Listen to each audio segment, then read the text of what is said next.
నమస్కారం. ప్రతిధ్వని కార్యక్రమానికి స్వాగతం. మొన్న సునామీ వల్ల కలిగినటువంటి అతలాకుతలం నుంచి మన కోస్తా ఇప్పుడిప్పుడే కాలు చెయ్యి కూడా తీసుకుంటోంది. ప్రభుత్వం, స్వచ్ఛంద సంస్థలు అనేక రకాలైనటువంటి సహాయ కార్యక్రమాలని, చర్యల్ని చేపట్టాయి. అయితే అసలు ప్రకృతి వైపరీత్యాలు ఎప్పుడు సంభవిస్తాయి, ఎలా సంభవిస్తాయి, ముందుగా అంచనా కట్టగలమా, అంచనా కడితే గనక వాటికి తీసుకోవాల్సినటువంటి ముందు జాగ్రత్త చర్యలు ఏమిటి, ఎలా అప్రమత్తంగా ఉండగలము అనేటటువంటి విషయం మీద నలుగురు నిపుణులతోటి ఇవాళ చర్చను చేపట్టాం. డాక్టర్ సివివి భద్రం, హైదరాబాద్ వాతావరణ పరిశోధన కేంద్రం డైరెక్టర్, వరదలు, తుఫాన్లు, ఉప్పెనులు వంటి బీభత్సాలను ఎదుర్కోవడం మీద నిరంతరం అధ్యయనం చేస్తున్నటువంటి అధికారి డాక్టర్ పిఆర్ రెడ్డి. నమస్కారం అండి. నేషనల్ జియోఫిజికల్ రీసెర్చ్ ఇన్స్టిట్యూట్లో NGRAలో 40 ఏళ్లుగా పనిచేస్తున్నటువంటి వీరు దేశంలో సుప్రసిద్ధ భూభౌతిక శాస్త్రవేత్త. Doctor G Srinath. నమస్కారం అండి. రాష్ట్ర వైద్య విద్య మాజీ డైరెక్టర్గా పనిచేసినటువంటి వీరు ప్రజారోగ్య నిపుణులు. అంటువ్యాధులు, ప్రధానంగా ప్రకృతి వైపరీత్యాలు ఏర్పడినప్పుడు వ్యాపించేటటువంటి వ్యాధుల మీద ప్రత్యేకంగా అధ్యయనం చేసినటువంటి వారు. బ్రిగేడియర్ డివి రావు. నమస్కారం. ప్రకృతి బీభత్సాల సమయంలో చేపట్టాల్సినటువంటి తక్షణ చర్యల మీద సమగ్రమైన అవగాహన ఉన్నటువంటి నిపుణులు, డిజాస్టర్ మేనేజ్మెంట్ ఎక్స్పర్ట్.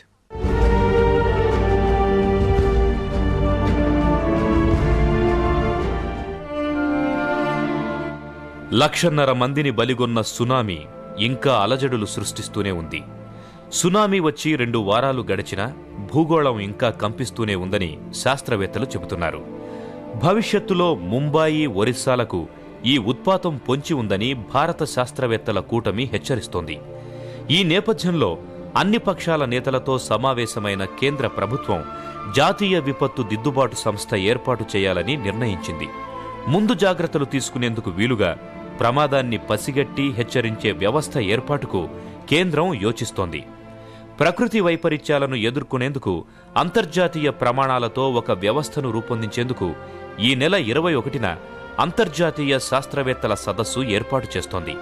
ప్రకృతి వైపరీత్యాలు సంభవించిన సందర్భంలో కొద్దిపాటి సహాయక చర్యలతో ముగించడం కాకుండా ఒక శాశ్వత వ్యవస్థ ఏర్పాటుకు ఇంతవరకు కృషి జరగలేదు. వైపరీత్యాలు సంభవించిన సందర్భాల్లోనూ తీసుకుంటున్న తాత్కాలిక చర్యలు పూర్తి స్థాయిలో ఉపశమనాన్నివ్వటం లేదు. ఈసారి సునామీతో సర్వం కోల్పోయిన వారిని ఆదుకునేందుకు తలపెట్టిన సహాయక చర్యల్లో అక్కడక్కడ అపశృతులు దొర్లుతున్నాయి. ఆహారం నుంచి ఆవాసం వరకు అన్ని విధాలా సహాయం కోసం ఎదురుచూస్తున్న కుటుంబాలు ఇంకా నిరాశ్రయంగా ఉన్నాయి. భారీ స్థాయిలో నష్టపోయిన రాష్ట్రాలు ఒక్కొక్కటి ఒక్కో ప్రణాళికతో కేంద్రానికి విన్నపాలు పంపాయి. దేశంలో సునామీ బారిన పడ్డ ప్రాంతాల పునర్నిర్మాణానికి 7,000 కోట్లు ఖర్చవుతుందని కేంద్రం అంచనా వేసింది. చెన్నై నుంచి కన్యాకుమారి వరకు తీరమంతా గోడ కట్టాలని తమిళనాడు ముఖ్యమంత్రి జయలలిత ప్రధానికి విన్నవించారు. 5,000 కోట్లు ఖర్చయ్యే ఈ నిర్మాణానికి ప్రపంచ బ్యాంకు, ఆసియా అభివృద్ధి బ్యాంకుల నుంచి సాయం ఇచ్చే విషయాన్ని పరిశీలిస్తామని ప్రధాని తెలిపారు. మరోవైపు మన రాష్ట్రంలో తుపాను, సునామీల నుంచి కోస్తా తీర ప్రాంతాన్ని కాపాడేందుకు ప్రభుత్వం 300 కోట్లతో ప్రణాళిక రూపొందించి ప్రధానికి సమర్పించింది. కోస్తా రెగ్యులేషన్ నిబంధనలను పక్కాగా అమలు చేయాలని, సముద్ర తీర ప్రాంత రక్షణకు సమర్థంగా చర్యలు తీసుకోవాలని ప్రభుత్వం భావిస్తోంది. కేంద్రం మాత్రం 100 కోట్ల ఆర్థిక సాయాన్ని ప్రకటించింది. సముద్ర తీరానికి 500 మీటర్ల లోపు ఎటువంటి నిర్మాణాలు లేకుండా చూడాలని, 2 కిలోమీటర్ల లోపు ప్రత్యేక జోన్ను కాపాడటం, 5 కిలోమీటర్ల లోపు గ్రామాలలో పక్కా నిర్మాణాలపై శ్రద్ధ వహించడమనేవి రాష్ట్ర ప్రభుత్వ ప్రణాళికలో భాగంగా ఉన్నాయి.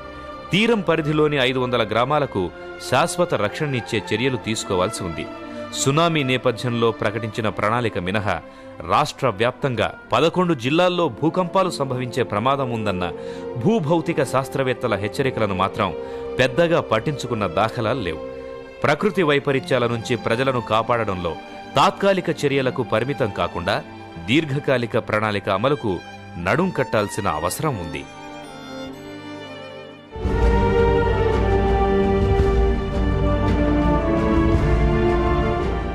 భద్రం గారు, మీతో ప్రారంభిద్దాం. అసలు కొన్ని ప్రకృతి వైపరీత్యాలను ముందే మనం పసిగట్టగలం, కొన్నిటిని పసిగట్టలేం. మనం పసిగట్టగలిగేటటువంటివి ఏమిటి, పసిగట్టలేనటువంటివి ఏమిటి?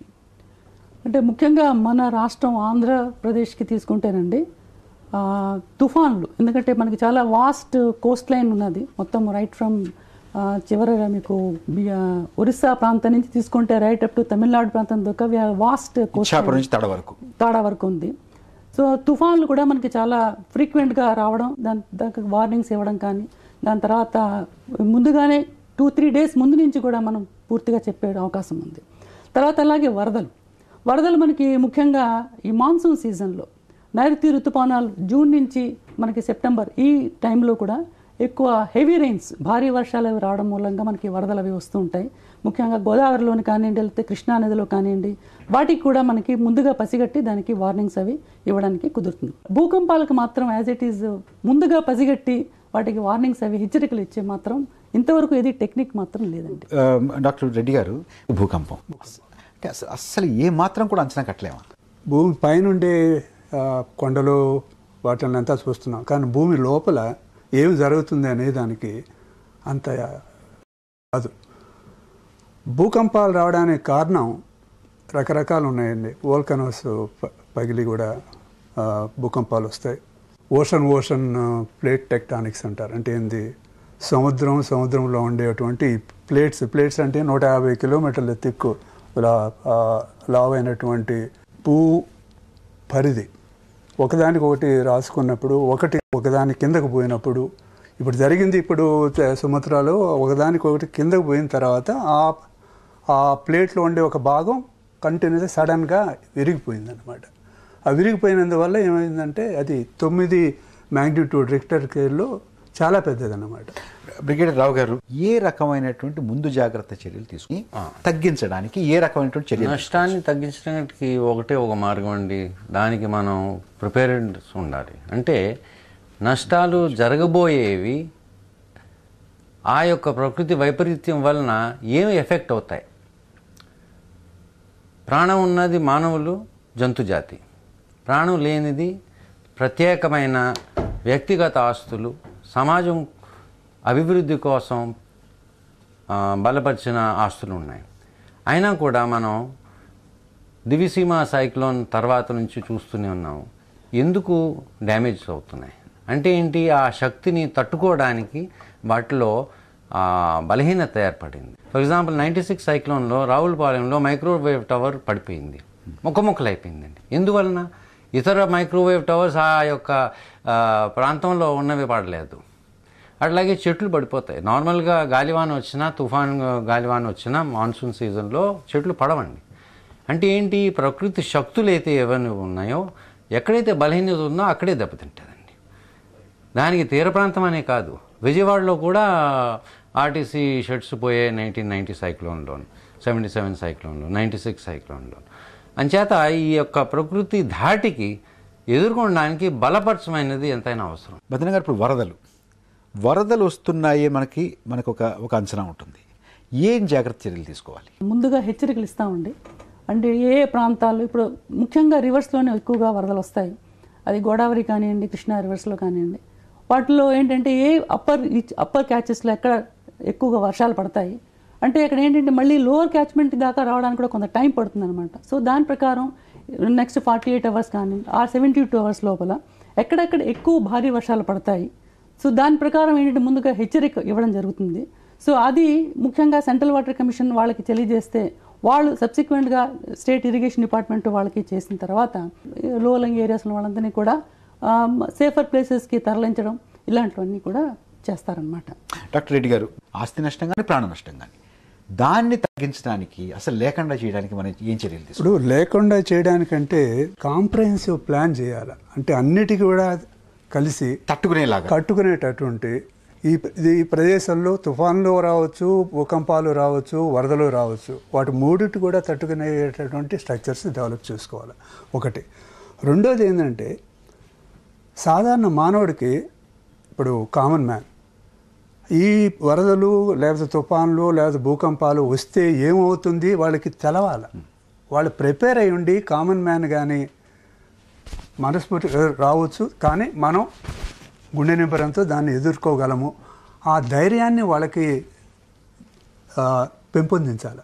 డిజాస్టర్ మేనేజ్మెంట్ రావు గారు చెప్పినట్టు ఒక సిస్టమేటిక్గా ఒక మోడల్ డెవలప్ చేసుకొని ట్రైనింగ్ ఇచ్చి వాళ్ళ ట్రైనింగ్ మళ్ళీ ప్రజలకు ముందరకు పోయి బాబు ఇది రావచ్చు, భయపడిన అవసరం లేదు, ఇదిగో ప్రభుత్వం ఇది చేస్తూ ఉంది, ఇది చేస్తుంది, ఇది వచ్చినప్పుడు మీరు ఇటువంటి జాగ్రత్తలు తీసుకోవాలా, ఇది చేయాలండి. అవి చేయనంత దాకా అడ్హాక్గా క్రైసిస్ మేనేజ్మెంటు అని పెట్టుకొని షార్ట్ టర్మ్ మెజర్స్ తీసుకుంటే లాభం లేదు. డాక్టర్ శ్రీనాథ్ గారు, ఇప్పుడు వచ్చిన తర్వాత ఆ వేళ జరిగినటువంటి ప్రాణ నష్టం ఒకటి అయితే, అది అయిపోయిన తర్వాత అంటువ్యాధులు ప్రబలడం, తర్వాత మనుషులు మరొక రోగాలతో చచ్చిపోవడం, మంచినీరు కలుషితం అయిపోవడం, ఇవన్నీ కూడా జరుగుతున్నాయి కదా. ఫస్ట్ డెత్స్ అనేది ఒకటి ఆటోమేటిక్గా అది యాక్సిడెంటల్గా అయిపోతుంటాయి. డెత్స్తో పాటు ఇంజరీస్ అనేది పెద్ద లార్జ్ వాల్యూమ్ ఉంటాయి. ఫర్ ఎవ్రీ డెత్ డెఫినెట్గా ఈక్వల్ కాకపోయినా హయ్యర్ ప్రపోర్షన్లో ఇంజరీస్ కూడా ఉంటాయి. యాక్చువల్లీ ఇంజరీస్ కేర్ కూడా ఈక్వల్లీ ఇంపార్టెంట్. దానికి ట్రయల్ సిస్టమ్ అని మెడికల్ కోడ్లో కూడా ట్రయల్ సిస్టమ్ అని ట్రై చేసి చేస్తారు. ఆ తర్వాత మీరు చెప్పినట్లు ఈ ఎపిడమిక్స్ అనేది వస్తాయి, అంటువ్యాధులు. అది గ్యాస్ట్రో ఎంటిటిస్ అతిసార వ్యాధి కావచ్చు, లేకపోతే న్యూమోనియాలు కూడా కావచ్చు, అంటే క్లైమేటు వాటరు అక్కడి, లేకపోతే ఉన్న అంటువ్యాధులు అంటే ఎండమిక్ డిసీజ్ ఉంటాయి కొన్ని, ఉన్న అంటువ్యాధులు కూడా ఎక్కువ అయ్యే అవకాశాలు ఉంటాయి. ఇవి కాకుండా ఇంకోటి సైకలాజికల్గా ఎమోషనల్ డిస్టర్బెన్స్ కూడా, ఎస్పెషలీ ఫ్యామిలీలో పోయిందనుకోండి, చిన్నపిల్లలకు కానీ మరి కొందరికి ఎమోషనల్ అవుట్ బస్ కూడా వస్తుంటాయి. ఇప్పుడు ఈ రకమైనటువంటి నష్టాలు తగ్గించడానికి ఏం చర్యలు తీసుకోవాలి? ఇప్పుడు మనకు ఎమర్జెన్సీ మెడికల్ రిలీఫ్ అనేది ఒక వ్యవస్థ ఉందండి. మన గవర్నమెంట్ ఆఫ్ ఇండియాలో కూడా ఎమర్జెన్సీ మెడికల్ రిలీఫ్ అనేది ఉంది. మన డిజాస్టర్ మేనేజ్మెంట్లో కూడా ఒక disaster management, health issues, health సెక్టర్లో చేసిన ప్రోటోకాల్స్ కూడా ఉన్నాయి. దీనికి ముఖ్యంగా 3 అంశాలు వస్తుందండి. ఫస్ట్ ఆయన చెప్పినట్టు కమ్యూనిటీకి అవేర్నెస్ కానీ, కమ్యూనిటీ ఇన్వాల్వ్మెంట్ లేకపోతే, మనం వాళ్ళ ట్రై చేసినా కానీ, లేకపోతే అంటువ్యాధులు ప్రివెన్షన్ చేయాలన్నా కానీ, కమ్యూనిటీకి లీడర్షిప్, వాలంటీర్షిప్, గైడెన్స్ అనేది చాలా ప్రయారిటీనండి. ముందు టీమ్ ఫార్మేషన్స్ కావాలండి, యూనిట్స్ ఫామ్ కావాలి. అంటే depending upon the stretch of width, ఆ లెంగ్త్ బట్టి, బ్రెడ్త్ బట్టి, అంటే లొకాలిటీస్ బట్టి, ఈచ్ ఫోకస్ లొకాలిటీస్ కన్నిటికీ ఒక హెల్త్ మెజర్స్ కోసం ఒక ఫస్ట్ ఎయిడ్ టీం ఉండాలి. ఫస్ట్ ఎయిడ్ టీముతో పాటు హెల్త్ కేర్ యూనిట్ ఒకటి పెట్టాలి. దీంతో జనరల్ డాక్టర్లు ఉంటూ వాళ్ళతో పాటు పారామెడిక్స్ చాలా అవసరం అండి. ఇది పారామెడిక్స్ ఎందుకు అవసరం అంటే, ఫస్ట్ ఎయిడ్తో పాటు వాళ్ళకి రెడీమేడ్ స్ప్రింట్స్ కూడా ఉండాలి క్యారింగ్ ఇంజరీ. సెకండ్ పాయింట్ ఏమంటే సిపిఆర్ అని మేము కార్డియోపల్మనరీ రిసెషన్ చేస్తుంటాం. ఇన్ఫ్యాక్ట్ ఇప్పుడు ఎట్లుందంటే అంబులెన్స్లు ఎక్కువైనాయి. ఈ ప్రజెంట్ డే అంబులెన్స్లో ఈవెన్ అంబులెన్స్లో వెంటిలేటర్ ఫెసిలిటీస్ కూడా వచ్చేసాయి. అంటే పొరపాటున ఎవరైనా షాక్లో ఉన్నారనుకోండి, వాడికి ప్రాణం అంటే ఆ వెంటిలేటర్ కూడా పెట్టచ్చు. అలాంటివి మనకు ఉన్నాయా? ఉన్నాయండి, ఉన్నాయి. కానీ అంటే వెంటిలేటర్ వరకు మనం వెళ్ళలేదు. కానీ ఈ మన first aid measures, but specialist కూడా నియర్ బేస్లోనే ఉండాలండి, దగ్గర. At least if not that locality, within ఒక హాఫ్ అన్ అవర్లో 1 అవర్లో పోయేటువంటి అంబులెన్స్ మనకు వచ్చాయండి. Readymade ambulance are available. Brigadier Rao garu, మన కోస్తా తీరంలో వరదలకి, వానలకి, తుఫాన్లకి గురవుతున్నటువంటి చోట తక్షణమే ఈ రకమైనటువంటి చర్యలు తీసుకోవడానికి ఆ రకమైనటువంటి సదుపాయాలు ఉన్నాయి మన దగ్గర? ఎప్పుడైతే ఈ టీమ్స్ రెడీ అవుతాయో, వాళ్ళ స్టోర్స్ కానీ, వాళ్ళ బండి ఏర్పాటు కానీ, అది వెళ్ళిన తర్వాత దారిలో ట్రీస్ అడ్డం వస్తున్నాయి, పడిపోతున్నాయి కదా. అంచేత ఏం చేయాలంటే, మనం రీజన్ బేసిస్ కానీ, మండల్ లెవెల్లో కానీ ఈ యొక్క టీమ్స్ని ఫామ్ చేసే ఏర్పాటు వికేంద్రీకరించి పెట్టాలి. ప్రతి గ్రామంలోనూ, హ్యామ్లెట్లోనూ వాలంటీర్ టీమ్స్ని మనం ట్రైన్ చేసి పెట్టుకోవచ్చు. అంటే గవర్నమెంట్ ఎయిడ్ ఆ యొక్క చోటుకి చేరే లోపున కొంత టైం పడుతుంది. ఆ టైంలో మనం ఏం చేయగలం అనేది ట్రైనింగ్ ఇస్తే ఇంకా చాలా బాగుంటుంది. వల్నరబిలిటీ అసెస్మెంట్ చేయవలసిన అవసరం ఎంతైనా ఉన్నది. ఒక గ్రామంలో కానీ, ఒక ఏరియాలో కానీ పక్కా ఇల్లు లేని వాళ్ళు, అంటే బలహీనం, వాళ్ళకి ఇల్లు లేదు, ఇల్లు కొట్టుకుపోతుంది, తర్వాత వాళ్ళకి ఆర్థిక స్తోమత లేదు దాన్ని బలపరుచుకోవడానికి. అలాంటి వర్గాలని, అంటే మనం సాధారణంగా బీపీఎల్ కేటగిరీ అని తీసుకోవచ్చు. వాళ్ళని ఏ విధంగా బలపరచవచ్చు? అవగాహన అనేది అత్యంత ముఖ్యమండి. అందులో 2 భాగాలు ఉంటాయి. అవగాహన ఒకటి, తర్వాత దాన్ని అవలంబించడం రెండోది. చాలా గారు, ఎంతవరకు ఉంది ఇప్పుడు వైద్యపరమైనటువంటి ఈ అంటువ్యాధులు ప్రబలకుండా తీసుకోవాల్సిన జాగ్రత్తల గురించి కోస్తా తీరమే తీసుకుందాం. డ్రింకింగ్ వాటర్ ప్రాబ్లం అయితే వస్తున్నది, దాన్ని క్లోరినేషన్ చేస్తున్నారు. బట్ అంటువ్యాధులు అయితే ప్రబలటం లేదు మనకి. ఎందుకంటే దివిసీమ టైం నుంచి ఇంతవరకు జరుగుతున్నాయి. అంటువ్యాధులు అనేది ప్రబలటం లేదు. కలరా అనేది ఇప్పుడు ఉంది, ఇంకా కలరా అనేది క్లాసికల్ కలరా ఈ రోజుకు ఉన్నది, కానీ అంటువ్యాధులు ప్రబలటం. దానికి కారణం ఏంటంటే ముఖ్యంగా మన దగ్గర ఈ హెల్త్ కేర్ టీమ్స్, మన పారామెడిక్స్, మన డాక్టర్సే, ఇంక్లూడింగ్ వాలంటరీ సిస్టంతో ఏం చేస్తున్నారంటే రెడీమేడ్గా ఆ క్లోరినేషన్ సిస్టమ్ని ఏదో విధంగా రెస్టోర్ చేస్తున్నారు. అంటే హౌస్ హోల్డ్ క్లోరినేషన్ కాకపోయినా సోర్స్దే కాకుండా హౌస్ హోల్డ్ లెవెల్లో కూడా వెళ్ళి క్లోరినేట్ చేసేస్తున్నారు. ఆ అడ్వాంటేజ్. సెకండ్, మనకేమంటే ఈ ట్రీట్మెంటు ఒకనొకప్పుడు కలరా వస్తే ఏదో హాస్పిటల్కి వెళ్ళి ఫ్లూయిడ్స్ తీసుకోవాలనే సిస్టమ్ ఉండేది. మనకు ఒక యాక్చువల్లీ ఇప్పుడు ఓఆర్టీ అనేది ఓవరాల్ రిహైడ్రేషన్ థెరపీ అనేది ఈ సైక్లోన్ తర్వాత ఇన్వెంట్ అయిన మెడిసిన్ అది. బంగ్లాదేశ్లో ఆ సైక్లోన్ అప్పుడు ఇన్వెంట్ అయింది, అంటే ఎస్ట్వెల్ ఈస్ట్ పాకిస్తాన్లో. ఇప్పుడు ఏమంటే అవి ప్లెంటివ్గా మనకు సోర్స్ ఉన్నాయి కాబట్టి రీహైడ్రేషన్ థెరపీస్, అదేవిధంగా షాకులు ఎవరైనా పోతే ఈ ఫ్లూయిడ్ మేనేజ్మెంట్ అనేది పారామెడిక్సే చేయగలుగుతున్నారు. ఇప్పుడు ఓన్లీ ప్రాబ్లం ఏమంటే మనకు వాళ్ళు రెఫర్ చేసినప్పుడు నియర్ బేస్ హాస్పిటల్ లేకపోతే ప్రాణ నష్టం అవకాశం. ఇన్ఫ్యాక్ట్ మనకు రికార్డెడ్ నేను చూశాను, రివ్యూ చేశాను. యాక్చువల్లీ వాడు ఈ ఇండియన్ ఓషన్లో ఈ 20th సెంచరీలో 5 లక్షల మంది పోయారు. కాబట్టి we have got some definitely profession. ఇప్పుడు అది ప్రాణ నష్టం జరుగుతున్నది కానీ అంటువ్యాధులు లేదు. యాక్చువల్లీ భద్రం గారు, జాగ్రత్త చర్యలన్నింటినీ కూడా తీసుకుంటున్నాము, బాగానే ఉంది అనేటువంటి సంతృప్తికరమైనటువంటి వాతావరణం ఉంది ఆ పరిస్థితి? అంటే టెక్నాలజీ డెవలప్మెంట్ చాలా వరకు రావడంతో, ముఖ్యంగా సెటిలైట్సే కానివ్వండి, తర్వాత రాడార్సే కానివ్వండి, దానివల్ల హెచ్చరికలు బాగా ముందుగా ఇవ్వడం అనేది జరుగుతున్నది. సో అది ఏంటంటే ఇప్పుడు ఈవెన్ వార్నింగ్స్ కూడా ఈ హెచ్చరికలు త్రూ సెటిలైట్స్, అంటే మొత్తం మనకి ఆల్మోస్ట్ ఒక 82 సైక్లోన్ వార్నింగ్ డిసెమినేషన్ స్టేషన్స్ అని ఉన్నాయండి. ఈ మధ్య ప్రపంచ బ్యాంకు వాళ్ళ తాలూకు సహకారంతో మరొక అనదర్ 100 డిసెమినేషన్ స్టేషన్స్ కూడా ఈ ఎంఆర్ఓస్ ఆఫీస్లోని, తర్వాత మిగతా పోలీస్ స్టేషన్లోని వాటిలోని కూడా కోస్తా జిల్లాలన్నింటిలోని పెట్టడం జరిగింది. ఈ సమాచారాన్ని అందించడానికి హ్యామ్ రేడియోలు సరే అవి మామూలుగా ఉన్నాయి. అంటే వాతావరణానికి సంబంధించినటువంటి వార్నింగ్స్ వాటి ఇవ్వడానికి కూడా ఇప్పుడు చాలా వరకు మీకు ఇది వచ్చేసింది. అవేంటి అనేటి ముఖ్యంగా అవన్నీ బ్యాటరీ బేస్డ్ అనమాట, బ్యాటరీ ఆపరేటెడ్. సో అందువల్ల ఏంటంటే ఈవెన్ ఫస్ట్ మనకి కరెంట్ అది పోయినా కూడా పవర్ ఫెయిల్యూర్ ఇస్ ఫస్ట్ ఇదిగా క్యాజువాలిటీ కాబట్టి, అయినా కూడా ఏంటంటే మీకు స్పెసిఫిక్గా వీటన్నిటికీ కోడ్స్ ఉంటాయన్నమాట. ఏ పర్టికులర్ కోడ్ నాకు ఈస్ట్ గోదావరిలో పలానా తాలూకా పలానా దానికి నేను ఇవ్వాలి వార్నింగ్ అంటే అదొకటి యాక్టివేట్ చేసి ఆ పర్టికులర్ దానికి మాత్రం వార్నింగ్ ఇవ్వాలి. After 1977 things have improved a lot. చాలా వరకు మనకి ఇంప్రూవ్మెంట్స్ అవి వచ్చాయి. తర్వాత ఏంటంటే దాని ప్రకారం ముఖ్యంగా మన ఆంధ్రప్రదేశ్ రాష్ట్రం చెప్పాలి అంటే ఈజ్ వెల్ ఎక్విప్డ్ అంటే to take up any type of eventuality. ఇప్పుడు కోస్తా వరకు డాక్టర్ రెడ్డి గారు ఇటువంటిది మనకి 1977 నుంచి అనుభవంలో ఉంది కాబట్టి భూకంపాల విషయంలో పరిస్థితి ఎలా ఉంది, మనం తీసుకోవాల్సినటువంటి జాగ్రత్తలు ఏమి? నా ప్రకారం మనం భూకంపాలకి ఎదుర్కొనేటటువంటి ఆ సంసిద్ధత అంత మాత్రం లేదు. ఎందుకంటే భూకంపాలు ఇక్కడ రావచ్చు అంటే ఆ ప్రదేశాన్ని సిస్టమేటిక్గా స్టడీ చేయాలి. అది స్టడీ చేయాలంటే ఒక స్టేషను 2 స్టేషన్లు పెడితే కాదు, 6 నెలలు 1 సంవత్సరం పెడితే కాదు, చాలా ఎక్కువ పెట్టుకోవాలి. మేమంటే సర్వీలెన్స్ అంటాం అన్నమాట. అది నెట్వర్క్ ఇంప్రూవ్ చేసుకోవాలి. కాలిఫోర్నియాలో పెద్ద ఎర్త్క్వేక్ రావచ్చు అని వాళ్ళకి అందరికీ తెలుసు, ప్రతి ప్రజ అక్కడికి తెలుసు. దానికి ఏమంటే వస్తే ఎక్కడ పరిగెత్తాలా, ఏం చేయాలా, దాని కింద ఏం చేయాలా, మంచినీరుని ఎటు ముందరనే పెట్టుకోవాలా, ఆ టేబుల్ కిందకు పోవాలా, ఇది అవన్నీ ప్యాంప్లెట్స్ ప్రతి వాడి దగ్గర ఉన్నాయి.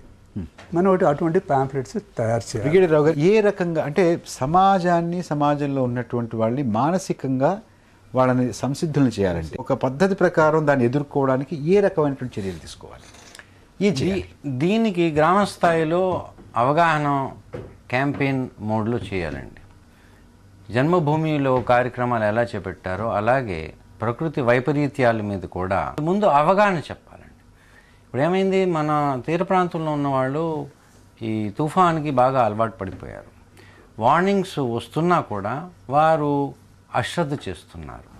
అంచేత అందులో దురదృష్టవంతులు ప్రాణాలు కోల్పోతున్నారు, ఆస్తిని కోల్పోతున్నారు. ఎవరైతే చర్యలు తీసుకున్నారో వాళ్ళు బాగానే ఉన్నారు. నేను వాళ్ళతో కొంతమందితో మాట్లాడినప్పుడు ఆల్ ఇండియా రేడియోలో న్యూస్ వచ్చిందండి, విన్నామండి. తర్వాత మాకు ఈ సైక్లోన్ రెవెన్యూ వాళ్ళ దగ్గర నుంచి మెసేజ్ కూడా వచ్చింది. మరి మీరేం చర్యలు తీసుకున్నట్టు ఏం తీసుకోలేదండి. ఎంత తీవ్రత వస్తుందని అనుకోలేదు. ఇది ఎప్పుడు నవంబర్ 96 సైక్లోన్ అంటే వాళ్ళకి తీవ్రతలో మళ్ళీ స్థాయిలు చెప్పే అంత సమయం ఉండదు. సో అక్కడేమవుతుంది, తుఫాను స్థాయికి చేరింది ప్రకృతి వైపరీత్యం అంటే అది తప్పకుండా హాని కలిగిస్తుంది. ఇప్పుడు ఆలోచించవలసిన విషయం ఏంటి, నేను బలహీనతగా ఉన్నానా, నేను పనిచేసే చోటు కానీ నేను ఉండే స్థలం కానీ అది నాకు సేఫ్టీ ఇస్తుందా లేదా. సో ప్రాణ నష్టానికి అది ముఖ్యం అండి. డాక్టర్ శ్రీనాథ్ గారు, అంటే ఆరోగ్యపరంగా వచ్చేటటువంటి అంటువ్యాధులు వీటిని దృష్టిలో పెట్టుకుని సమాజాన్ని మనం ఏ రకంగా సంసిద్ధం చేయాలి? మా దగ్గర ఈ మన హెల్త్ ఎడ్యుకేషన్లో ఐఈసీ కార్యక్రమాలు అనేది ప్రతి అంటువ్యాధుల సముదాయానికి కూడా ఉన్నది. అది మామూలుగా మనకు టీంలో హెల్త్ టీం మనం చెప్పుకునే ప్రాథమిక వ్యవస్థలో, ఆరోగ్య వ్యవస్థలో అది ఉన్నది. వాళ్ళనే డిప్యూట్ చేస్తున్నారు ఇప్పుడు. అంటే చేస్తున్నారు, కానీ ఇంతకుముందు అందరూ చెప్పినట్టు ప్రజలు అది మనకు ఆపత్తు అనేది ఫీల్ కారు. అంటే వాళ్ళకు యాటిట్యూడ్, అంటే ఇన్ఫర్మేషన్ ఒపీనియన్ వస్తుంది, కానీ వాళ్ళ యాటిట్యూడ్ డెవలప్మెంట్ మటుకు జరగటం లేదు. ఉన్న ప్లేస్ వదిలిపోయడానికి మనసు ఒప్పుకోవడం ఒకటి, ఇంకోటి ఎక్కడ పోవాలని కూడా వాడికి కూడా గత్యంతరం లేకుండా ఉండిపోతారు. ఇంకో ప్రాబ్లం అంటే యాక్చువల్లీ ఇప్పుడు వరల్డ్ హెల్త్ ఆర్గనైజేషన్లో కానీ ఇంటర్నేషనల్ ఏజెన్సీలో కానీ ఈ న్యాచురల్ డిజాస్టర్స్తో పాటు టెక్నికల్ డిజాస్టర్స్ కూడా పెట్టి ఇప్పుడు పొటెన్షియల్ ఇంజరీ కాజింగ్ ఈవెంట్స్ అని చెప్పి డాక్యుమెంట్స్ కూడా చేసి పెడుతున్నారు. ట్రామా మేనేజ్మెంట్ అనేది మన డిఫెన్స్ ఫోర్సెస్ నుంచి కానీ రైల్వే ఫోర్సెస్ నుంచి కానీ నేర్చుకున్నారు. ట్రైఏజ్ అని చెప్పడము, రిలీఫ్ పెట్టడము, సర్జికల్ యూనిట్స్ పెట్టడం చేస్తున్నారు. ఇప్పుడే కొత్తగా 2 decades 3 decadesగా ఒరిస్సా సైక్లోన్ జరిగినప్పటి నుంచి ఇప్పుడు సైకాట్రిస్ట్ను, సైకాలజిస్ట్ను, కౌన్సిలింగ్ కూడా ఏర్పాటు చేస్తున్నారు. బట్ ఇంతవరకు దాంతో ఎక్స్పర్టైజ్ కానీ స్కిల్ డెవలప్మెంట్ కానీ జరగటం లేదు. సో అది మానసిక నిపుణులు కూడా ఇప్పుడు ఇన్వాల్వ్ చేయాలి. ఇంతసేపు మనము పబ్లిక్ హెల్త్ వాళ్ళను సర్జన్స్నే పెట్టుకుంటున్నాము. ఏదో ట్రై అని చెప్పడం, red code, yellow code, black code, green కోడ్ని ఇవ్వటము చేస్తున్నారు. డెడ్ బాడీకి బ్లాక్ కోడ్. ఇదే కాకుండా సైకాట్రిస్టులను, సైకాలజిస్టులను, ఒక సోషల్ వర్కర్స్ కూడా ఎక్కువ ఇన్వాల్వ్ చేయాలి.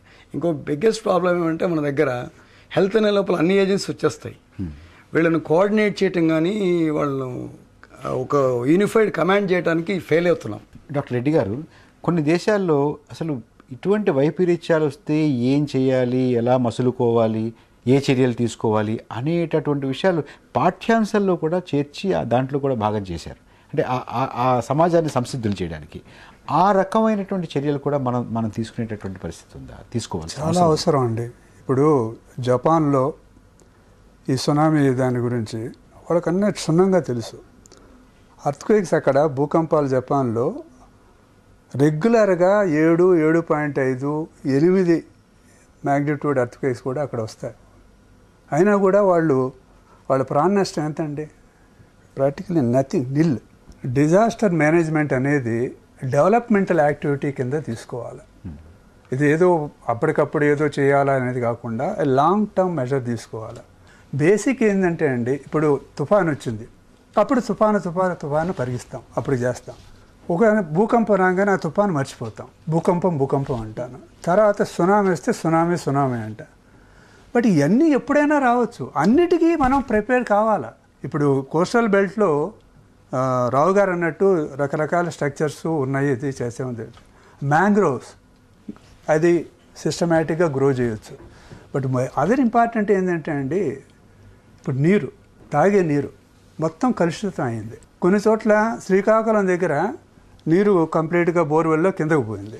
ఈనాడులో చూసాను, బోర్వెల్ వాటర్ రైజ్ అయినాయి. అంటే ఏమిటి, ఎక్కడో సముద్రంలో ఇది ద ఫ్రాక్చర్స్ కొన్ని చోట్ల వైడన్ అయినాయి, కొన్ని చోట్ల ఇదైంది. It's impact, biggest impact. Bhadram garu, దీన్ని అధ్యయనం చేయడానికి నిధుల్ని మనం వెచ్చిస్తున్నామా? సంతృప్తికరంగా ఉందా? అంటే చాలా వరకు ఉన్నదండి. ఇప్పుడు అనుకోవడానికి 77 తర్వాత క్రైసిస్ మేనేజ్మెంట్ అని సెంట్రల్ గవర్నమెంట్ పెట్టారు. తర్వాత ఈ సైక్లోన్ డిస్ట్రెస్ మిటిగేషన్ కమిటీస్ అంటే డిస్ట్రిక్ట్ లెవెల్లో కూడా ఇవి యాక్చువల్గా ఫామ్ చేశారు. అంటే ఏంటి, ఈవెన్ డిస్ట్రిక్ట్ అడ్మినిస్ట్రేషన్ వాళ్ళందరికీ కూడా ఇవన్నీ అవగాహన ఇచ్చి ఎప్పుడు ఏమిటి చేయాలి. అయితే ఇక్కడ చిన్న ప్రాబ్లం ఏంటంటే ఫేడింగ్ మెమొరీ సిండ్రోమ్ అంటారు. ఫేడింగ్ మెమొరీ సిండ్రోమ్ అంటే అనుకోవడానికి 1990లో మనకి సైక్లోన్ వచ్చింది, మచిలీపట్నం సైక్లోన్.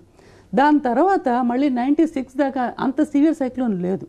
సో ఈ లోపల ఏమైంది, ప్రజలంతా మర్చిపోయారు. సో నేను చెప్పేది ఏమంటే ఫ్రీక్వెంట్గా ట్రైనింగ్ ప్రోగ్రామ్స్, ఈ డిజాస్టర్ శాశ్వతంగా ఒక వ్యవస్థ, దానికి కావాల్సిన డ్రిల్లు, ఎవరు వచ్చినా కూడా, ఎలా వచ్చినా కూడా, ఇప్పుడు వచ్చినా కూడా అది ఏం చేయాలి అనేటువంటి మీద ఒక రకమైనటువంటి అవగాహన. ది లాంగ్ టర్మ్ మెజర్స్ అండి, డిజాస్టర్ ప్లాన్స్, డిజాస్టర్ మేనేజ్మెంట్లోని లాంగ్ టర్మ్ ప్లాన్స్ చాలా అవసరం. అంటే ఇప్పుడు ఎప్పుడో ఒక మారు భూకంపం కానీ, ఎప్పుడో ఒక మారు మనకి తుఫాను కానీ ఇది కానీ రావడం జరగచ్చును. కానీ అప్పుడు వచ్చిన వెంటనే మర్చిపోవడం కాకుండా లాంగ్ టర్మ్ మెజర్స్, అది every time we cannot expect from the government ప్రతిసారి చేయాలని లేకుండా ప్రజలలో కూడా ఆ చైతన్యం తీసుకురావడం. తర్వాత నేను చెప్పినట్టు నాన్ అఫీషియల్ వాటిల్లో కూడా NGOసే కానివ్వండి, మిగతా ఈ లోకల్ గ్రామ అధికారులు వాళ్ళ పొలిటీషియన్సే కానివ్వండి, వాళ్ళు కూడా ఏంటంటే ఈ యాక్చువల్ ట్రైనింగ్, ఈ డిజాస్టర్ ప్లాన్స్ తాలూకు కొంత ట్రైనింగ్ అది ఫ్రీక్వెంట్గా ఇవ్వడం అనేది కూడా చాలా అవసరం అండి. ప్రకృతి వైపరీత్యాన్ని ఆపలేం, కానీ ఆ వైపరీత్యం జరిగిన తర్వాత జరిగేటటువంటి నష్టాన్ని మనం చాలా తగ్గించేటటువంటి ప్రయత్నం మన చేతుల్లో ఉంది. ఈ చర్చని ఇంతటితో ముగిద్దాం. రేపు మరొక ముఖ్యమైనటువంటి అంశం మీద చర్చతోటి ప్రతిధ్వని కార్యక్రమం మీ ముందుకు వస్తుంది. నమస్కారం.